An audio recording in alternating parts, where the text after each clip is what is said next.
प्रभु यीशु ख्रीस्त में मेरे प्यारे भाइयों और बहनों, आज जब हम सब एक साथ इस पवित्र प्रार्थना सभा में एकत्रित हुए हैं तो जरा अपने दिलों को आज शांत करें। हो सकता है हमारे मन में कई हलचल चल रहे हो, अपने परिवार को लेकर, अपने जॉब को लेकर, अपने दिनचर्या को लेकर, लेकिन अभी इसी समय हमें सिर्फ और सिर्फ परमेश्वर के वार्तालाप में ध्यान देना है। हमें उस वचन पर ध्यान देना है जो हम आज पढ़ने जा रहे हैं।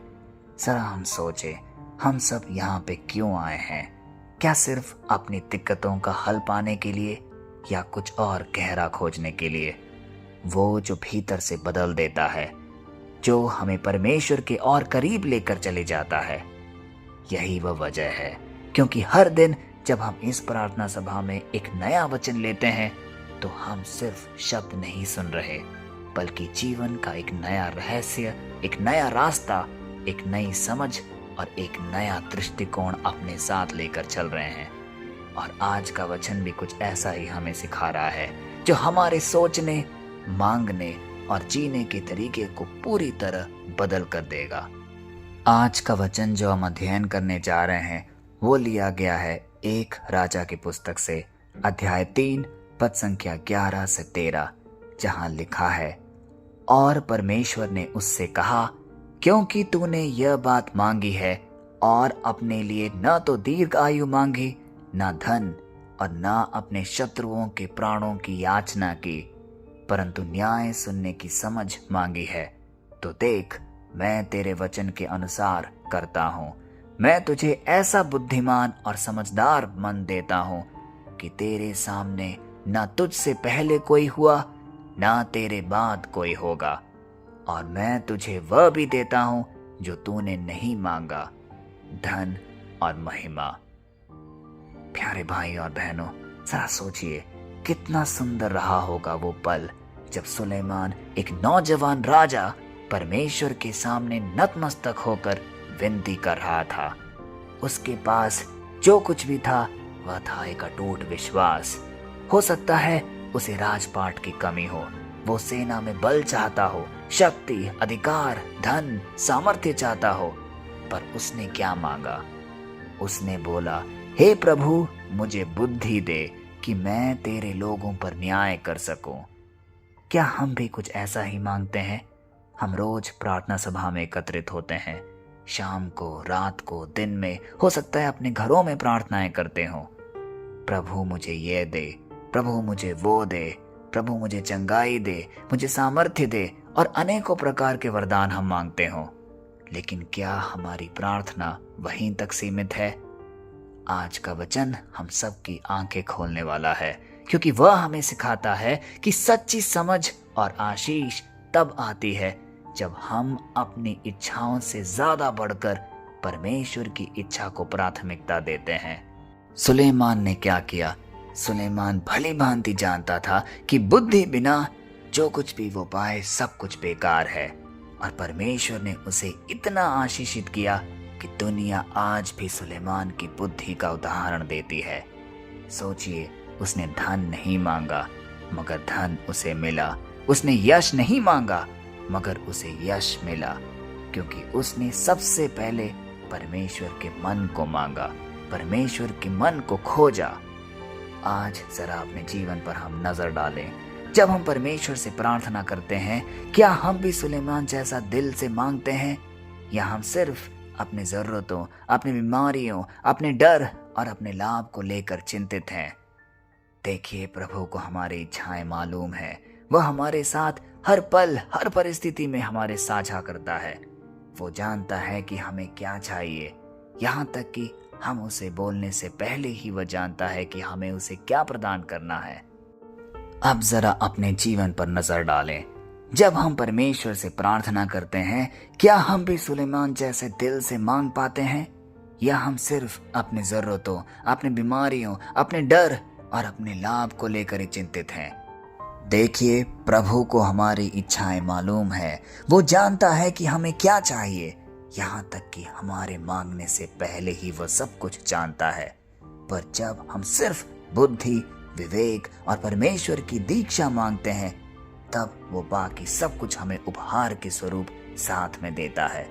ऐसा ही कुछ घटित हुआ है आज के वचन में। आज की दुनिया में हम सब किसी न किसी कार्य में व्यस्त हैं। हो सकता है पैसे कमाने में, नाम, शोहरत, रिश्ते, सफलता, हर कोई किसी न किसी चीज के पीछे लगातार भाग रहा है। लेकिन इस भाग दौड़ में हमने समझ कहीं ना कहीं खो दी है। हमारे पास जानकारी तो बहुत है, लेकिन ज्ञान कम है।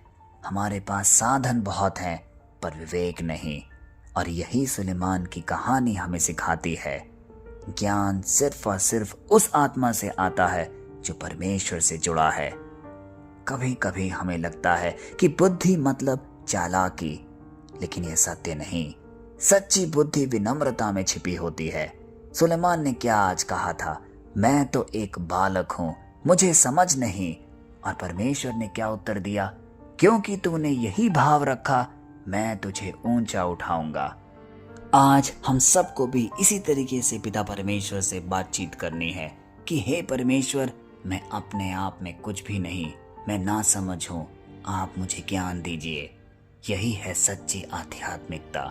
जब हम स्वीकार करते हैं कि मुझे कुछ नहीं पता, तब परमेश्वर कहता है, अब मैं तुझे सिखाऊंगा।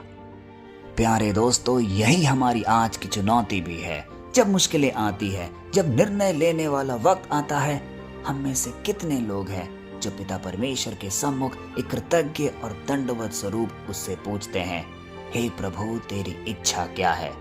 या फिर हम अपने बुद्धि और सामर्थ्य में भरोसा रखकर सिर्फ उससे मंजूरी लेने के लिए जाते हैं।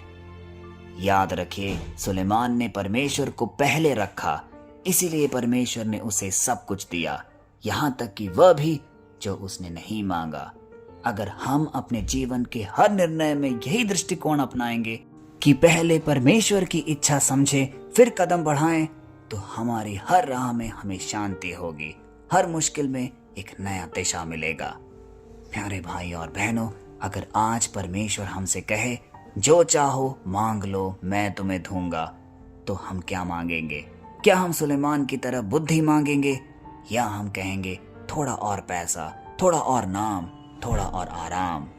यही सवाल पर हमें मनन चिंतन करना है, क्योंकि परमेश्वर वही देता है जो हमारे दिल की गहराई में होता है। अगर दिल में स्वार्थ है तो हम बस अस्थायी चीजें ही मांग पाएंगे, लेकिन अगर दिल में प्रभु की इच्छा है तो वह हमें शाश्वत आशीष देगा, वो जो कोई दुनिया नहीं दे सकती। दोस्तों, आज का ये वचन सिर्फ ज्ञान की बात नहीं कर रहा, ये हमें एक नई दिशा दिखा रहा है।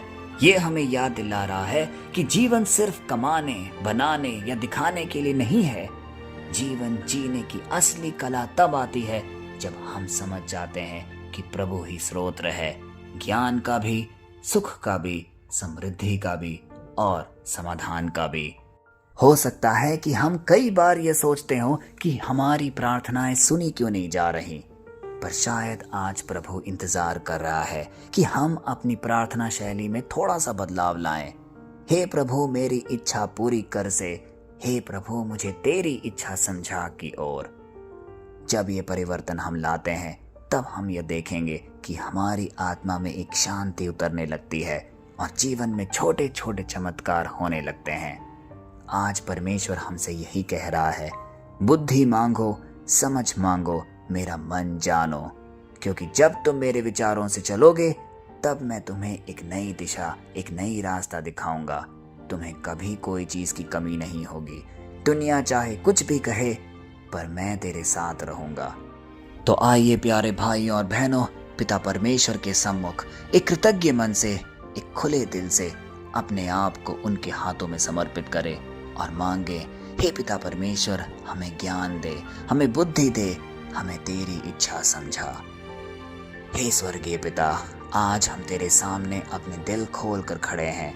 हम तेरा धन्यवाद करते हैं कि उस बुद्धि और समझ के लिए जो तू हमें देता है। हे प्रभु, हम सुलेमान की तरह तेरे सामने झुकते हैं। हमें भी विवेक दे, ताकि हम सही और गलत को सही समय में पहचान सके। हमें वो आंखें दे जो तेरी दिशा को देख सके, और वो कान दे जो तेरी आवाज को निरंतर सुन सके। प्रभु, हम अपनी योजनाएं तेरे हाथों में सौंपते हैं। हमें ऐसा हृदय दे जो तेरे वचन में जड़े जमाए। हे पवित्र आत्मा, इस प्रार्थना सभा में उपस्थित हर व्यक्ति के ऊपर आ समा, हमारे मन को नया बना, हमें स्पर्श कर, हमारी आत्मा को जागृत कर और हम हर भ्रम से दूर हटकर पिता परमेश्वर के सामने जाएं, ऐसी शक्ति प्रदान कर। हे प्रभु, हमारे घरों को, हमारे परिवारों और कर्मों को हम तेरे सामने प्रस्तुत करते हैं। अपनी बुद्धि का प्रकाश हम पर फैला दे। जैसे तूने सुलेमान को आशीषित किया, वैसे ही हमें भी तेरे प्रेम, शांति और दिशा से भर दे। हमें तेरी इच्छा में जीना सिखा, ताकि हमारा जीवन तेरी महिमा का प्रतिबिंब बने। यीशु मसीह के सामर्थ्य नाम पे ये सारे निवेदन हम रखते हैं, पिता, पुत्र और पवित्र आत्मा के नाम पर, आमीन। भाइयों और बहनों, आज जब हम इस प्रार्थना सभा के बाद अपनी जीवनचर्या में लगेंगे, तो हमें यह बात ज्ञान रहे कि यह वचन ने हमें भीतर से झंझोर कर रखा है और यह वचन सदैव हमारे हृदय में गूंजते रहना चाहिए कि बुद्धि की मांग करो, बाकी सब कुछ तुम्हें स्वयं दिया जाएगा। और जब अगली बार हम प्रार्थना करें तो बस इतना कहें, हे प्रभु, मुझे वही दे जो तेरे मन के अनुसार हो, क्योंकि जब तुम्हारा मन और परमेश्वर का मन एक हो जाता है, तब जीवन का आशीष बहना शुरू होता है। आइए इस आशीर्वादी वचन को कई लोगों तक हम बांटे, जिससे कि कई लोगों के हृदय खुले और कई लोग पिता परमेश्वर की उपस्थिति में आए। यही है हमारा कर्तव्य और हमारा संकल्प अपने पिता परमेश्वर के प्रति। आइए इस बड़े प्रेरणादायी कार्य में बढ़ चढ़कर हिस्सा लें। कल फिर हम मिलते हैं, तब तक के लिए पिता परमेश्वर की असीम दया, कृपा और क्षमा में आप सबको समर्पित करते हैं, पिता, पुत्र और पवित्र आत्मा के नाम पर, आमीन।